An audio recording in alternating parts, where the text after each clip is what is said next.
Good morning students. आज हम next part करने जा रहे हैं 10th चैप्टर का। Alkaline earth metal. Alkaline earth metals constitute group second of s block and their atom have an s2 electronic configuration। Second group जो है S block का, उसमें कौन कौन से आते हैं? Beryllium, magnesium, calcium, strontium, barium and radium. इन सब की इलेक्ट्रॉनिक कन्फिग्रेशन जो है बेटा वो एस में ख़त्म होती है और एस में कितने इलेक्ट्रॉन होते हैं? लास्ट में 2 इलेक्ट्रॉन्स होते हैं। ये देखो 2s2, 3s2, 4s2। एस का नंबर आगे का एन का नंबर चेंज हो सकता है, और जो एस में इलेक्ट्रॉन रहेंगे वो कितने रहेंगे? 2 रहेंगे। ठीक है। और इनको एल्केलाइन इसलिए बोलते हैं क्योंकि वाटर में डिज़ोल्व करने पे ये वीक बेस बनाते हैं, एल्केलाइन मीडियम बनाते हैं। नेक्स्ट है physical properties of alkaline earth metal.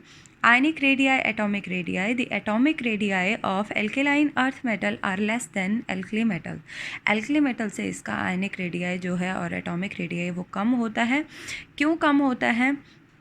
increase down the group because alkali metal, but increase down the group, therefore atomic number as well as the number of shell increases down the group। अब इसका atom का radius क्यों कम होता है? क्योंकि बेटा from left to right जब हम पीरियोडिक टेबल में जाते हैं तो जो एटम का रेडियस है वो छोटा होना शुरू हो जाता है, एटम का साइज़ छोटा होना शुरू हो जाता है। क्यों छोटा होना शुरू हो जाता है? क्योंकि उसमें इलेक्ट्रॉनिक अट्रैक्शन, इलेक्ट्रोनेगेटिव कैरेक्टर बढ़ना शुरू हो जाता है from left to right.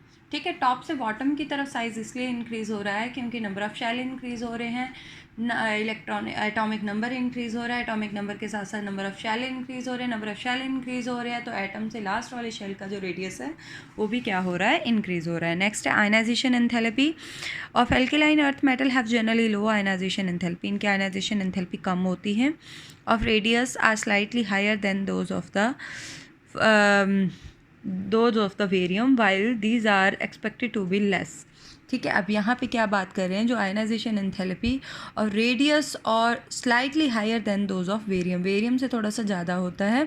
While those are expected to be less, but expect किया जाता है कि कम होगा। This is probably due to it come after the lanthanide series. जो बेरियम है बेटा वो लेंथेनाइट सीरीज़ के बाद आता है of f block element which undergo lanthanide contraction. इसीलिए उसमें बेरियम में लेंथेनाइट कॉन्ट्रैक्शन हो जाती है, इसीलिए इसका साइज़ क्या होता है? छोटा होता है, इसका साइज़ डिक्रीज़ हो जाता है। अगर आपको पूछा जाए कि बेरियम का रेडियस कम क्यों होता है, वैसे तो नीचे की तरफ साइज़ बढ़ता है, तो आपने बताना है कि बेरियम जो है लेंथेनाइट सीरीज़ में आता है, come after lanthanide series, that's why इसमें क्या हो जाती है? लेंथेनाइट कॉन्ट्रैक्शन हो जाती है। ठीक है। कॉन्ट्रैक्शन का मतलब साइज़ डिक्रीज़ हो जाता है। Decrease in atomic size resulting in the increase of ionization enthalpy, जिसकी वजह से इसका साइज़ छोटा हो जाता है और आयनाइजेशन एंथैल्पी बेरियम की क्या हो जाती है? ज़्यादा हो जाती है। नेक्स्ट है hydration enthalpy. Hydration energy decreases when group because the size of the ion increases down the group. अब इस ग्रुप में डाउन द ग्रुप क्या होता है? हाइड्रेशन एनर्जी क्या होती है?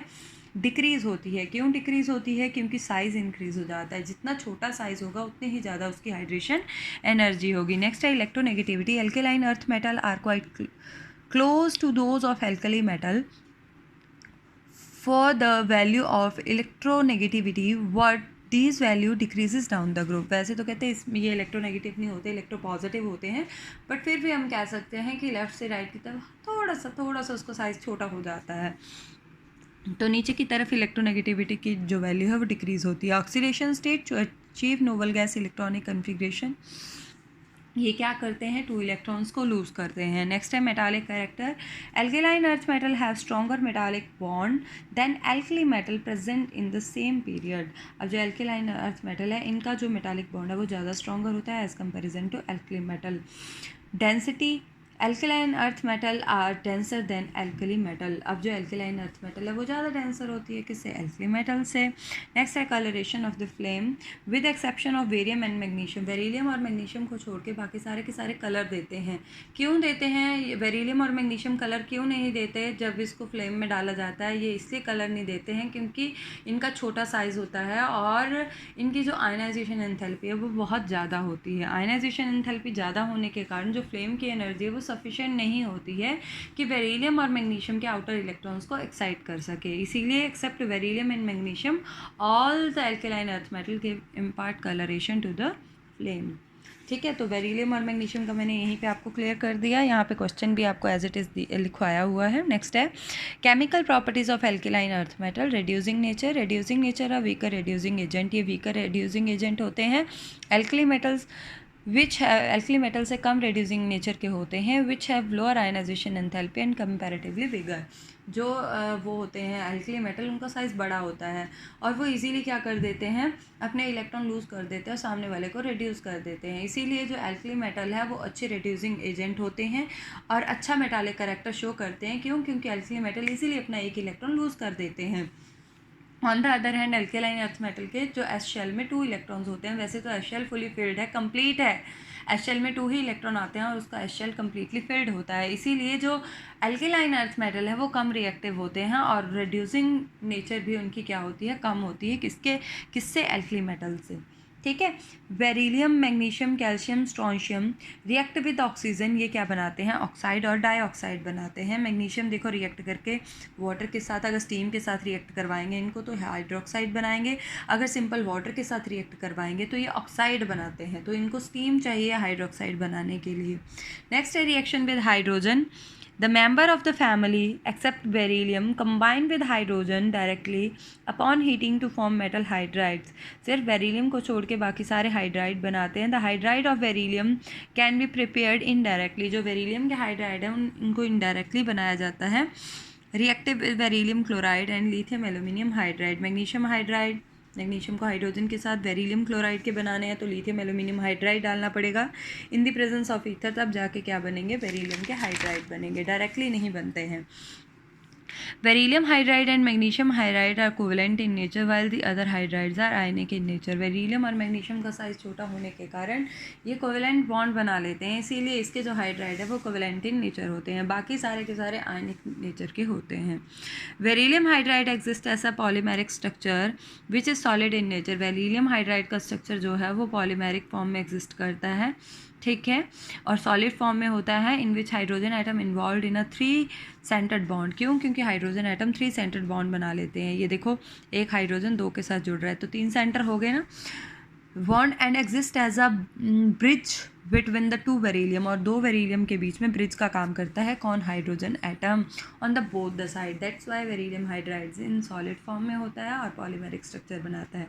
पॉलीमेरिक स्ट्रक्चर बन रहा है इसीलिए उसकी स्टेट चेंज हो गई, सॉलिड में आ गया। जैसे हाइड्रोजन और ऑक्सीजन कंबाइन करके गैस नहीं, H2O गैस नहीं बना रहे बल्कि H2O लिक्विड बना रहे। क्यों? क्योंकि उनमें हाइड्रोजन बॉन्डिंग हो गई, ठीक है, थोड़ी स्टेट और ज़्यादा सॉलिड हो जाए, उनकी बॉन्डिंग और ज़्यादा स्ट्रॉन्ग हो जाएगी और पॉलीमेरिक स्ट्रक्चर बनाएंगे तो उनकी स्टेट चेंज हो जाएगी, लिक्विड से भी सॉलिड बन जाएगा। नेक्स्ट है रिएक्शन विद हाइड्रोजन। ये देखो कैल्शियम HCl के साथ रिएक्ट करके क्या बना रहा है? Calcium halogen, sorry, calcium chloride बना रहा है। कैल्शियम ऑक्साइड के साथ भी कैल्शियम क्लोराइड बना रहा है, साथ में बाय प्रोडक्ट चेंज हो रहे हैं। कैल्शियम हाइड्रोक्साइड के साथ HCl कंबाइन करके कैल्शियम क्लोराइड और H2O बना रहा है। कैल्शियम कार्बोनेट के साथ HCl, कैल्शियम क्लोराइड, H2O और CO2 बना रहा है, ठीक है। इस तरह से ये बायो प्रोडक्ट चेंज होते जाएंगे। नेक्स्ट है reaction with carbon. Beryllium oxide को जब हम कार्बन के साथ बहुत ज़्यादा टेम्परेचर देना पड़ेगा, 1900 to 2000 degree Celsius temperature, the ionic carboxide is then formed methanide, ठीक है, बेरिलियम कार्बाइड और साथ में क्या बनता है? 2 मॉलिक्यूल ऑफ ऑक्सीजन। नेक्स्ट है कैल्शियम को 2 कार्बन के साथ ट्रीट करना है तो हमें 1100 डिग्री सेल्सियस देना पड़ेगा। कैल्शियम ऑक्साइड को 3 कार्बन के साथ, तो यानी कि टेम्परेचर बहुत ज़्यादा देना पड़ता है। कैल्शियम कार्बाइड की हाइड्रोलाइसिस करेंगे तो कैल्शियम हाइड्रोक्साइड बन जाएगा, स्लेट लाइम बन जाएगा। रिएक्शन विद नाइट्रोजन, अगर हम मेटल्स को नाइट्रोजन के साथ रिएक्ट करवाते हैं तो मेटल नाइट्राइड, मैग्नीशियम नाइट्राइड बन रहा है। मैग्नीशियम नाइट्राइड की हाइड्रोलिसिस करेंगे, मैग्नीशियम हाइड्रोक्साइड और अमोनिया बन जाएगा, ठीक है। Next reaction with sulphuric acid. अगर हम मेटल को सल्फ्यूरिक एसिड में डालते हैं तो सल्फेट बनते हैं, अगर ऑक्साइड को सल्फ्यूरिक एसिड में डालते हैं तो भी सल्फेट बनते हैं, बट बाय प्रोडक्ट वाटर हो जाता है। अगर हम कैल्शियम हाइड्रोक्साइड में एसिड डालेंगे तो कैल्शियम से साथ में 2 वाटर मॉलिक्यूल हो जाएंगे।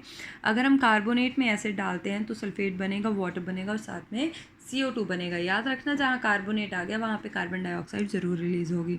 नेक्स्ट है formation of carbonates. Calcium hydroxide में अगर हम CO2 डालते हैं तो कैल्शियम कार्बोनेट और साथ में वाटर बनता है। नेक्स्ट है complex formation. Generally the member of the family do not form complexes. इस फैमिली के मेंबर जो है वो कॉम्प्लेक्स नहीं बनाते हैं। क्यों कॉम्प्लेक्स नहीं बनाते हैं? However the smaller ion like beryllium and magnesium form complexes. सिर्फ बेरिलियम और मैग्नीशियम कुछ कॉम्प्लेक्सेस बनाते हैं, जैसे beryllium trifluoride, beryllium tetrafluoride, beryllium tetrahydride या टेट्राएक्वा बेरिलियम। नेक्स्ट है फॉर्मेशन ऑफ ऑर्गेनोमेटालिक कंपाउंड। अगर हम मेटल को कार्बन कंटेनिंग कंपाउंड्स के साथ ट्रीट करते हैं तो ये ऑर्गेनोमेटालिक कंपाउंड्स बनाते हैं।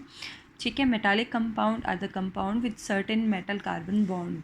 ठीक है, सर्टेन ऑर्गेनिक कंपाउंड। नेक्स्ट है general characteristics of the oxides and hydroxide. Basic strength of oxide increases from beryllium oxide to barium oxide, और basic strength of hydroxide increases from beryllium hydroxide to barium hydroxide। Obviously नीचे की तरफ basic strength increase होती है, easily hydroxyl ion को release कर देते हैं। नेक्स्ट है lattice energy. The energy which is required to separate the ion from mole of the solid to infinite distance in a gaseous state is called lattice energy. Next is solubility of metal surface decreases down the group. Solubility है जो metal की वो decrease हो जाती है down the group. This is because the sulfate and यहाँ पे आएगा solubility of metal sulfate, गलत लिखा हुआ है, यहाँ पे आएगा metal sulfate. Solubility of metal sulfate decreases down the group. This is because the sulfate ion is so big that it almost masks cation as far as the lattice energy of the influence by the cationic size and remain almost। Mask होता है ढक लेना। ये कहते हैं जो sulphate ion होता है बड़ा होने के कारण ये क्या करता है, मास्क कर देता है कैटायन को, जिसकी वजह से जो लैटिस एनर्जी है वो इन्फ्लुएंस नहीं कर पाती by the atomic size and remain almost constant, इसीलिए कांस्टेंट रहती है। Thermal stability decreases. Thermal stability increases from carbonate to beryllium chloride. Solubility in water decreases from beryllium carbonate to barium carbonate. Barium नीचे की तरफ decrease होती है carbonate में। ठीक है, नेक्स्ट है सीमेंट। सीमेंट क्या होता है? Cement is the one of the most important material used in the construction of building, dam, bridges, roads etcetera. In 1824, Joseph Aspling was working in Leeds, UK. At time, heated a mixture of limestone, clay, and water, and allowed the mass to stand for some time. When it hardened into a stone-like mass, it resembles to Portland's rock. Cement क्या है? एक greyish material है, ये है इसकी definition exact. Cement is a greyish fine powder consisting of a mixture of various silicates and aluminates and calcium such as tricalcium silicate, tricalcium aluminate, dicalcium silicate. Composition of Portland cement, ये Portland cement की composition है जिसमें calcium oxide 50 to 60 होता है, silicon oxide 20 to 25% होता है, aluminium oxide 5 to 10 होता है और मैग्नीशियम ऑक्साइड 2 to 3 होता है, ferric oxide 1 to 2, sulphur oxide 1 to 2, sodium oxide 1%, calcium oxide 1%। Next है setting of cement. When cement is to be used it is mixed with water to form a gelatinous mass. Gelatinous होता है solid mass. Slowly become very hard in which silicon oxygen aluminium chain are formed. This is called setting of cement. Very very important sometime आ जाता है what is cement, what is setting of cement. तो आपने इतना सा लिखना है यहाँ से लेके यहाँ तक। ठीक है, कंपोजिशन पूछी जाए तो कंपोजिशन भी आपने लिखनी है।